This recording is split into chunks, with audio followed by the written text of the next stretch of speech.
Dalam rangka menjaring aspirasi masyarakat dari berbagai persoalan, Kapolsek Pidi rutin melakukan kegiatan bertajuk Jumat Curhat. Kegiatan itu digelar di berbagai tempat dalam Kecamatan Pidi, termasuk di warung sambil menikmati kopi dan mendengar keluhan maupun curhatan masyarakat. Kapolsek Pidi mengundang berbagai unsur elemen seperti camat, tokoh masyarakat, tokoh ulama, petugas pendamping program Keluarga Harapan atau PKH, komisioner pengawas pemilu, dan lainnya.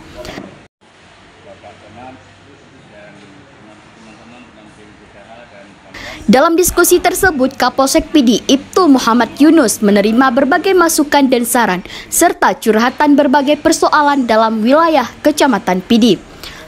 Di sisi lain, Kapolsek Pidi bersama petugas pendamping program Keluarga Harapan atau PKH terus mendukung program pemerintah. Menurutnya, pemerintah dalam hal ini telah mengucurkan bantuan tunai dan non-tunai untuk mensejahterakan masyarakat. Oleh sebab itu, para petugas PKH juga terus bekerja agar bantuan yang disalurkan pemerintah tepat sasaran dan dapat meningkatkan kesejahteraan bagi penerima manfaat.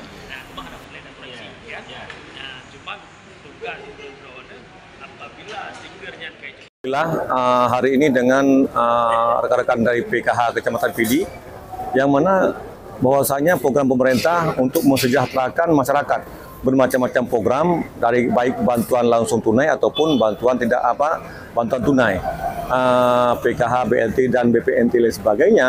Itu tujuannya adalah masyarakat biar tahu program pemerintah untuk mensejahterakan masyarakat. Yang kedua, dari Muspika, ada Pak Camat dan mewakili Pak Camat sendiri dan dari Koramil, bahwasanya masalah banjir kita sama-sama mengetahui. Dengan kedangkalan sungai itu menjadikan beberapa faktor juga penyebab banjir.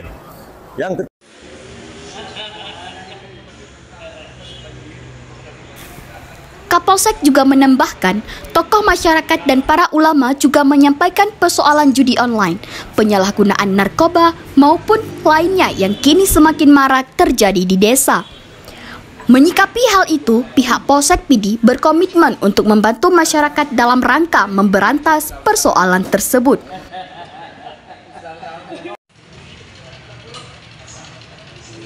Tidak hanya itu, persoalan bencana alam seperti banjir juga menjadi catatan sehingga Kapolsek Pidi mengajak semua elemen untuk sama-sama menjaga lingkungan guna mengurangi resiko banjir. Dari Kabupaten Pidi, Rudi Loka melaporkan.